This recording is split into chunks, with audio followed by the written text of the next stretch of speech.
In Senegal, the vast forests of Casamance cover an area of thousands of hectares. The region is known as the country's lungs and is packed with rare wood like rosewood, African mahogany, and the Cayor pear tree. But these last few years, a meticulously organized smuggling system has decimated large swaths of the forest. The foliage used to be so dense we couldn't even go here.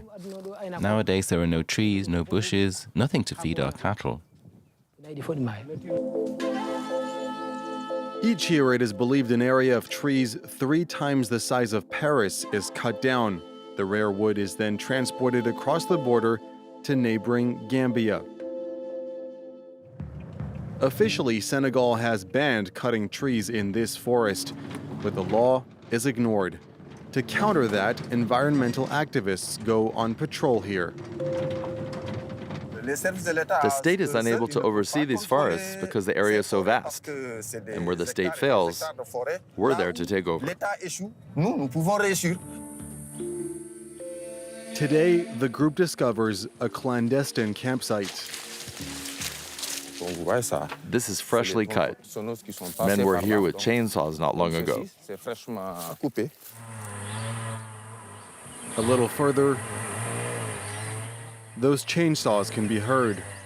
The woodcutters are there, just 100 meters away. We decide to keep our distance. They are better armed than the army itself. They have AK-47s. It's their livelihood, and they will do anything to defend themselves. The goods are sent to China by boat and are then transformed into luxury furniture. And it's a lucrative business, to say the least. Exports of rosewood from Gambia have totaled 280 million euros in 6 years. And that money mostly goes to an armed independence group.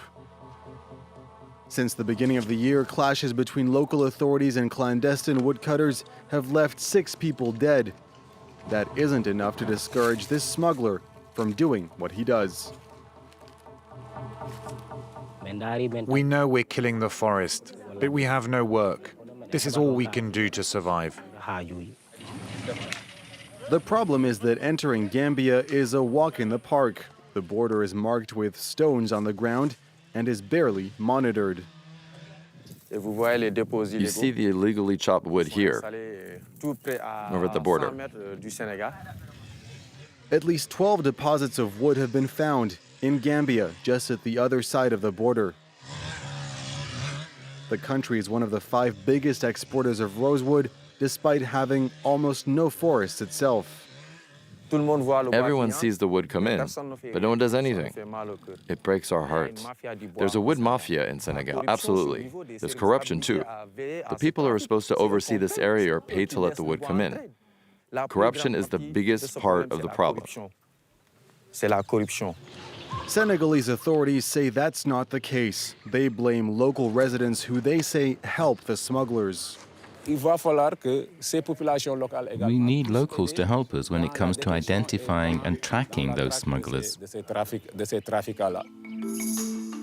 Each year, some 100,000 tons of rosewood are exported from Gambia. The destruction of Senegal's last forests is not slowing down.